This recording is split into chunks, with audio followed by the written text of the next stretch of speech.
നമ്മളേതായാലും കഴിഞ്ഞ വീഡിയോയിൽ നമ്മുടെ കപ്പലിൻ്റെ താഴത്തെയുള്ള ഡെക്കാണ് നമ്മൾ കാണിച്ചത്.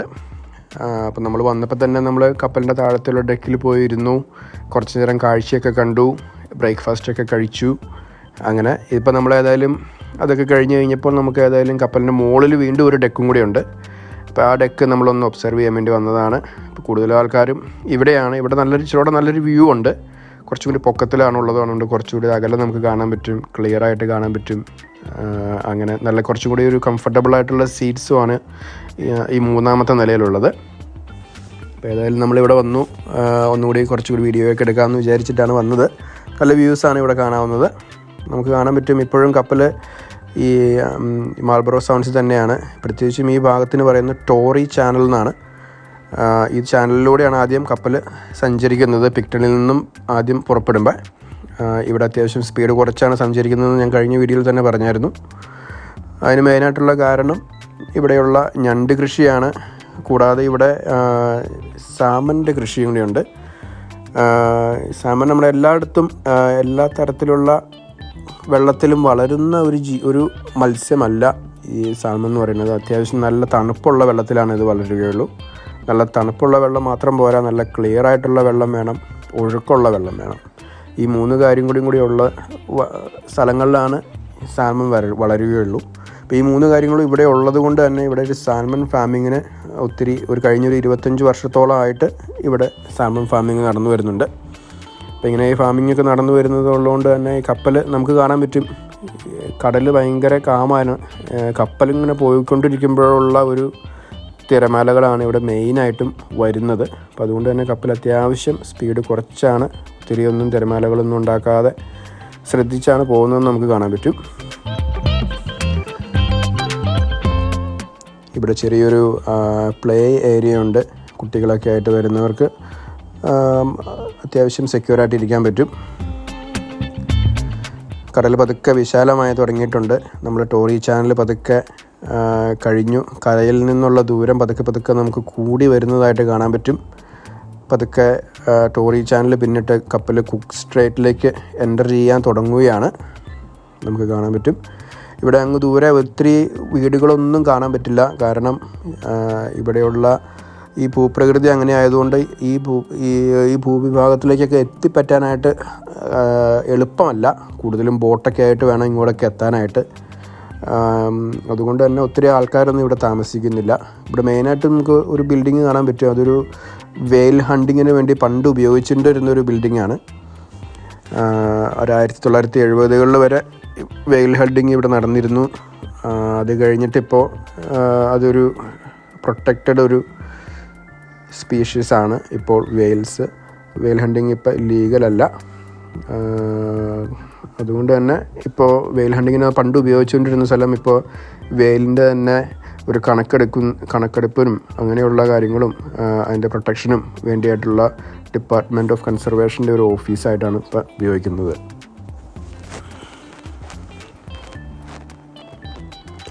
പിന്നെ ഈ ഭാഗത്ത് നമുക്ക് കൂടുതലും വെയിൽസിനെ കാണാൻ മെയിനായിട്ടുള്ള ഒരു കാര്യം എന്ന് പറയുന്നത് ഇവിടെ നോർത്ത് ഐലൻഡിനും സൗത്ത് ഐലൻഡിനും ഇടയ്ക്കുള്ള ഒരു ഗ്യാപ്പാണിത്. അപ്പോൾ ഈ വെയിൽസ് മൈഗ്രേറ്റിംഗ് ചെയ്തുകൊണ്ടിരിക്കുന്ന വെയിൽസിന് ഒരു സൈഡിൽ നിന്ന് മറ്റേ സൈഡിലേക്ക് കടക്കുന്നതിനായിട്ടുള്ള ഒരു ചാനലായിട്ടാണ് അവരിവിടെ തിമിംഗലമൊക്കെ ഇവിടെ കാണുന്നത്. അതുകൊണ്ട് തന്നെ ഈ ഭാഗത്ത് തിമിംഗലത്തിനെ കൂടുതലായിട്ടും കാണാൻ പറ്റും. ഈ തിമിംഗലത്തിനെ കൂടാതെ തന്നെ നമുക്ക് ഇവിടെ ഡോൾഫിൻസിനെയും ഒത്തിരി കാണാൻ പറ്റുമെന്ന് പറയുന്നുണ്ട്. നമുക്കിപ്പോൾ കാണാവുന്നത് നമ്മുടെ വേറൊരു ഫെറിയാണ്. ഇത് വെല്ലിംഗ്ടണിൽ നിന്നും തിരിച്ച് നമ്മൾ വന്ന സ്ഥലം പിക്ടണിലേക്കുള്ള ഒരു ഫെറിയാണ്. രാവിലത്തെ തന്നെ ഫെറിയാണ്. നമുക്ക് സൂക്ഷിച്ച് നോക്കിയാൽ കുറച്ച് നേരം കഴിയുമ്പോൾ നമുക്ക് കാണാൻ പറ്റും ഇത് ഇൻ്റർ ഐലൻഡറിൻ്റെ ഒരു ഫെറിയാണ്. നമ്മളിപ്പോൾ പോകുന്ന സെയിം കപ്പലിൻ്റെ കമ്പനി തന്നെയാണ് ആ കപ്പലും ഓപ്പറേറ്റ് ചെയ്യുന്നത്. നമ്മുടെ കപ്പലിനേക്കാളും അല്പം കൂടി വലിപ്പം കുറഞ്ഞ ഒരു കപ്പലാണ് ഇപ്പോൾ നമ്മൾ കണ്ടുകൊണ്ടിരിക്കുന്ന കപ്പൽ.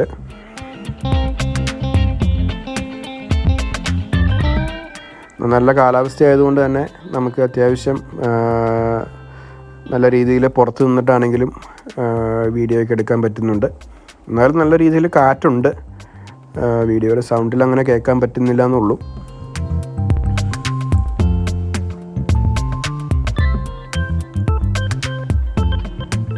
നമ്മൾ അത്യാവശ്യം ഇപ്പോഴും നമ്മൾ ടോറി ചാനലിലൂടെ തന്നെയാണ് സഞ്ചരിച്ചുകൊണ്ടിരിക്കുന്നത്.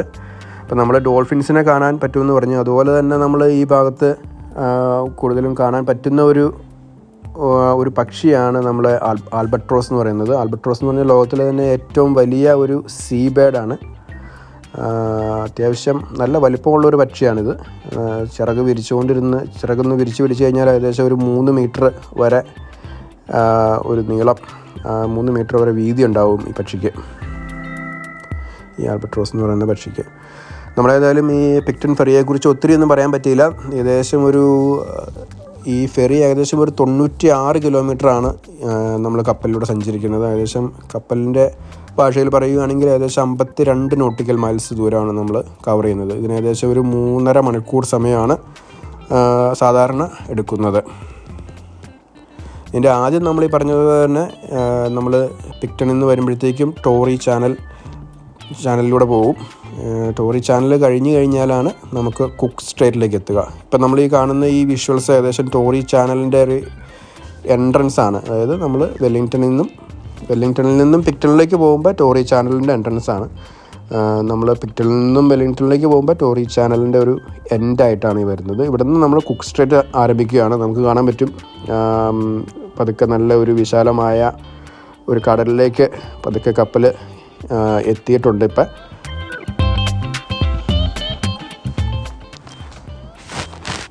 നല്ല രീതിയിലുള്ള ഇപ്പം നമുക്ക് കാണാൻ പറ്റുമ്പോൾ അത്യാവശ്യം ഒരു കാമായിട്ടുള്ള ഒരു കടലായിട്ട് നമുക്ക് തോന്നുമെങ്കിലും അത്യാവശ്യം ഒരു ലോകത്തിലെ തന്നെ ഡേഞ്ചറസ് ആയിട്ടുള്ള ഒരു സ്ട്രെയിറ്റാണ് ഈ കുക്ക് സ്ട്രെയിറ്റ് എന്ന് പറയുന്നത്.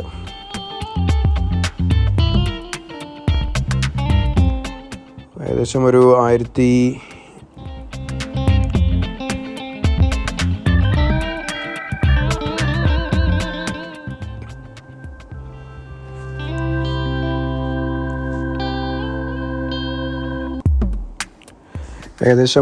1968 വെല്ലിംഗ്ടണിൽ നിന്ന് വന്ന ഒരു ഫെറി ഇവിടെ വെച്ച് തകർന്നിട്ടുണ്ട്.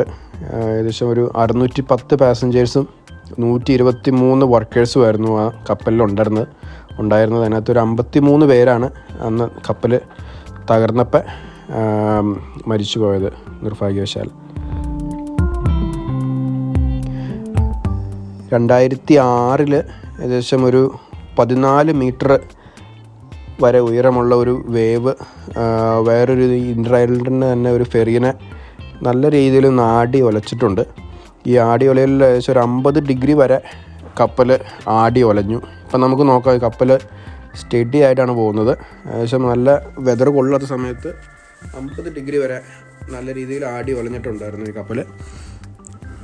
എന്നിട്ട് ഇങ്ങനെ ആടി ഒലയുമ്പോൾ നമ്മൾ ഒബിയസ്ലി പാസഞ്ചേഴ്സിനും ഒരു 3 പാസഞ്ചേഴ്സിനും ഒരു ക്രൂ മെമ്പേഴ്സിനും നല്ല രീതിയിൽ ഇഞ്ചുറി പറ്റിയിട്ടുണ്ടായിരുന്നു.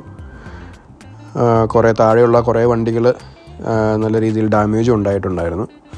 അങ്ങനെ അത്യാവശ്യം നല്ല രീതിയിലുള്ള ഒരു ഡേഞ്ചറസ് ആയിട്ടുള്ള ഒരു ഫെറിയാണ്.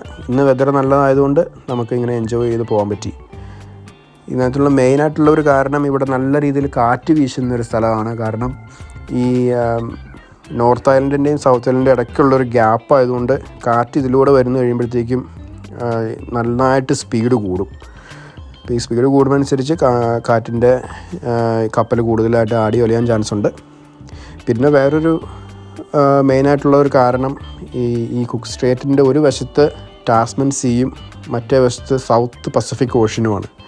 അപ്പോൾ ഈ 2 ഓഷ്യൻ്റെയും ഹൈറ്റ് ടൈഡിൻ്റെ സമയം നേരെ ഓപ്പോസിറ്റ് ആയിരിക്കും. പസഫിക് ഓഷ്യനിൽ ഹൈ ടൈഡ് വരുമ്പോഴത്തേക്കും ടാസ്മൻ സീയിൽ ലോ ടൈഡ് ആയിരിക്കും. പിന്നെ പസഫിക് ഓഷ്യനിൽ ലോ ടൈഡ് വരുമ്പോൾ ടാസ്മനിൽ ഹൈ ടൈഡും വരും. അപ്പോൾ ഇവർ രണ്ടും തമ്മിലുള്ള ഈ ടൈഡൽ വ്യത്യാസം കാരണം നല്ല രീതിയിലുള്ള കറണ്ട് ഈ ഓഷ്യൻ കറൻസ് ഇതിനകത്തേക്കൂടെ ഈ കടലിലൂടെ ഇങ്ങനെ പോകുന്നുണ്ട്. അത്യാവശ്യം ഒരു 5 knotsൻ്റെ വരെ എങ്കിലും ഫാസ്റ്റായിട്ടുള്ള ഓഷ്യൻ കറൻസ് ഇതിലൂടെ നല്ല രീതിയിൽ ഒഴുക്കുണ്ട് ഈ കടലിലെ വെള്ളത്തിന്. അതുകൊണ്ട് തന്നെ നല്ല രീതിയിൽ ആടി ഒലയാൻ ചാൻസ് ഉണ്ട്. അപ്പോൾ ഈ കറണ്ട് ചിലപ്പോൾ ചിലരിങ്ങനെ ഉപയോഗപ്പെടുത്തുന്നുണ്ട്. നമുക്ക് കാണാൻ പറ്റും അത്യാവശ്യം നല്ല രീതിയിൽ ശരിക്കും നല്ലൊരു കടൽ തന്നെയാണ് ഈ കാണുന്നത്. നമുക്ക് അങ്ങ് ദൂരെ മറ്റേ നോർത്ത് ഐലൻഡ് കാണാമെങ്കിലും നല്ല ദൂരമുണ്ട്. എങ്കിലും നിങ്ങൾ വിശ്വസിക്കുമോ എനിക്കറിയത്തില്ല, എങ്കിലും നല്ല രീതിയിൽ കുറേ പേര് ഈ കടൽ നീന്തി കടന്നിട്ടുണ്ട്. നോർത്ത് ഐലൻഡിൽ നിന്നും സൗത്ത് ഐലൻഡിലേക്ക് നീന്തി കടന്ന ചരിത്രമുണ്ട്. അതായത് 1831 ഒരാൾ നീന്തി കടന്നിട്ടുണ്ട്. പിന്നെ അതായത് ഒരു ഡോൾഫിൻ വന്ന് ഹെൽപ്പ് ചെയ്തു എന്നൊക്കെ പറയുന്നുണ്ട് അന്ന്. പിന്നെ 1962 പിന്നെ ഒരു റെക്കോർഡഡ് ഹിസ്റ്ററി ഉള്ളത്. ഒരാൾ നീന്തി കടന്നത് ബാരി ഡെവൻപോർട്ട് എന്ന് പറഞ്ഞ ഒരാളാണ്. പിന്നെ ഇഷ്ടംപോലെ ഇങ്ങനെ കുറേ പേര് നീന്തി കടന്നിട്ടുണ്ട് ഇവിടെയൊക്കെ. പിന്നെ ഭയങ്കര ഒരു 11 വയസ്സായിട്ടുള്ള ഒരു യങ് സ്വിമ്മർ, ഏറ്റവും പ്രായം കുറഞ്ഞ ആൾ 11 വയസ്സായിട്ടുള്ള ആദിത്യ റൗത്ത് എന്ന് പറയുന്ന ഒരാളാണ് ഇത് ക്രോസ് ചെയ്തത്. പിന്നെ 12 വയസ്സുള്ള ഒരു ന്യൂസിലൻഡ് ഒരു പെൺകുട്ടി ഇത് ക്രോസ് ചെയ്തിട്ടുണ്ടായിരുന്നു, കാറ്റ്ലിൻ ഓറൈലി. അപ്പം ഇങ്ങനെ കുറേ പേര്, ഇപ്പോൾ ചെറിയ പ്രായത്തിലുള്ള കുട്ടികൾ വരെ ഇത് ക്രോസ് ചെയ്തിട്ടുണ്ട്. അപ്പോൾ അവർ നല്ല രീതിയിലുള്ള കായിക അഭ്യാസികളാണ്, നല്ല രീതിയിലുള്ള സ്വിമ്മേഴ്സാണ് ഇവിടെ ഉള്ളത്. പ്രായം കൂടിയ ഒരാൾ ക്രോസ് ചെയ്തത് ഏകദേശം ഒരു 55 വയസ്സുള്ള പാം ഡിക്സൺ ക്രോസ് ചെയ്തിട്ടുണ്ട്.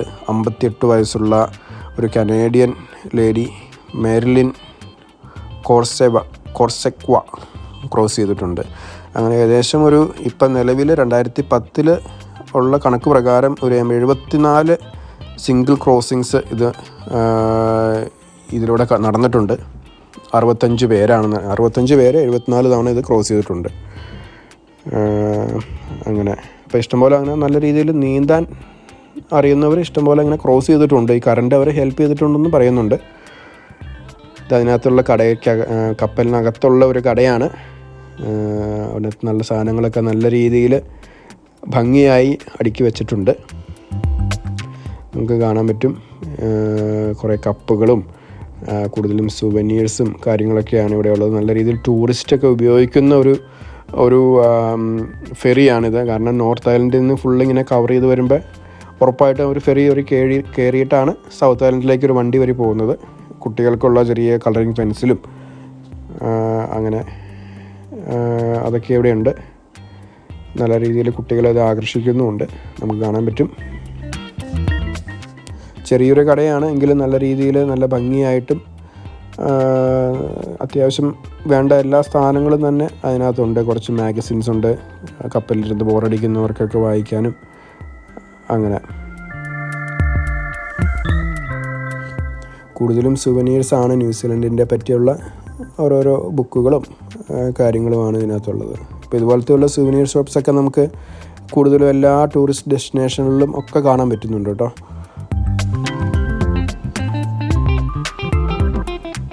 കുറച്ച് ബുക്സ് ഉണ്ട്. ഇതാണ് നമ്മുടെ ഷോപ്പിൻ്റെ ആൾ. ചിൽഡ്രൻസ് പ്ലേ ഏരിയ നമ്മളിത് മുമ്പ് പെട്ടെന്നൊന്ന് കാണിച്ചായിരുന്നു. ആ പ്ലേ ഏരിയയിലുള്ളവർ ഇപ്പോഴും ഇവിടെ തന്നെയുണ്ട്. പിന്നെ നമ്മുടെ റീസൈക്ലിങ്ങും വേസ്റ്റ് സ്റ്റേഷനുമാണ്. അപ്പോൾ ഇതിവിടെ ഉള്ളതുകൊണ്ട് തന്നെ കൂടുതലും കപ്പലൊക്കെ നല്ല വൃത്തിയായിട്ട് കീപ്പ് ചെയ്യാൻ പറ്റുന്നുണ്ട് അവർക്ക്. കാരണം എന്തെങ്കിലുമൊക്കെ റബ്ബിഷൊക്കെ ഉണ്ടെങ്കിൽ എല്ലാവരും അവിടെ തന്നെ കൊണ്ടുപോയിടുന്നുണ്ട്. ഇതിപ്പോൾ ഒരു പ്രീമിയം ലോഞ്ചാണ് നമ്മുടെ കപ്പലിലുള്ളവർക്കുള്ളത്. ചെറിയ ചെറിയ ഫെസിലിറ്റീസ് ഉണ്ട്. അത്യാവശ്യം ഇഷ്ടംപോലെ എമർജൻസി എക്യുപ്മെൻറ്റ്സും ഫയർ എക്സ്റ്റിങ്ക്വിഷറും എല്ലാം ഉണ്ട് ഇവിടെ.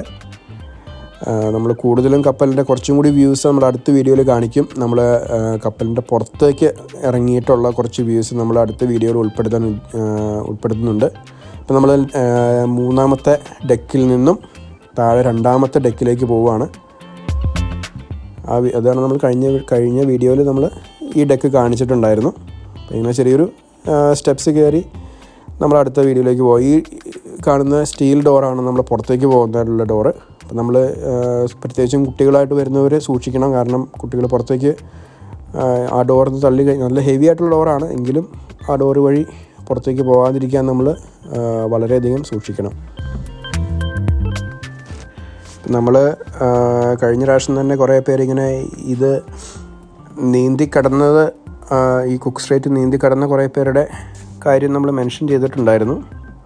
അപ്പോൾ ഇവർക്ക് ഈ കപ്പൽ ഇല്ലാത്തതുകൊണ്ടല്ല അവർ നീന്തി കടന്നത്, എങ്കിലും അവർ നീന്തി കടന്നു കഴിഞ്ഞാൽ ഇവർക്ക് ഇൻ്റർ ഐലൻഡർ എന്ന് പറയുന്ന ഈ ക്രൂയിസ് ലൈനറിൽ ആജീവനാന്ത കാലം ഫ്രീ ആയിട്ട് ട്രാവൽ ചെയ്യാൻ പറ്റും. ഫ്രീ ആയിട്ട് ഇവർക്ക് ക്രോസ് ചെയ്യാൻ പറ്റും. അങ്ങനെ ഒരു ഓഫർ ഈ ഫെറിക്കാർ ഇങ്ങനെ കൊടുത്തിട്ടുണ്ട്. ശരിക്കും നീന്താൻ അറിയാവുന്നവർ മാത്രം ഈ സാഹസത്തിന് മുതിർന്നാൽ മതി. കാരണം ഞാൻ നേരത്തെ പറഞ്ഞതുപോലെ തന്നെ നല്ല രീതിയിൽ കപ്പലിന് വരെ ട്രാവൽ ചെയ്യാൻ ഡിഫിക്കൽട്ടായിട്ടുള്ള ഒരു കടലാണ് ഈ കുക്ക് സ്ട്രെയിറ്റ് എന്ന് പറയുന്നത്. കൂടുതൽ നല്ല നല്ല വീഡിയോസുകളുമായിട്ട് നമുക്കിനി വീണ്ടും കാണാം. അടുത്ത വീഡിയോയിൽ നമ്മൾ കൂടുതലും പിക്ടണിൽ വെച്ചിട്ട് നമ്മൾ വണ്ടി ഇറങ്ങുന്നതും അങ്ങനെ കുറേ വീഡിയോസ് നമുക്ക് കാണാൻ പറ്റും. അതുകൊണ്ട് ഉറപ്പായിട്ടും നിങ്ങൾ അടുത്ത വീഡിയോ കാണാനായിട്ട് ശ്രമിക്കുക.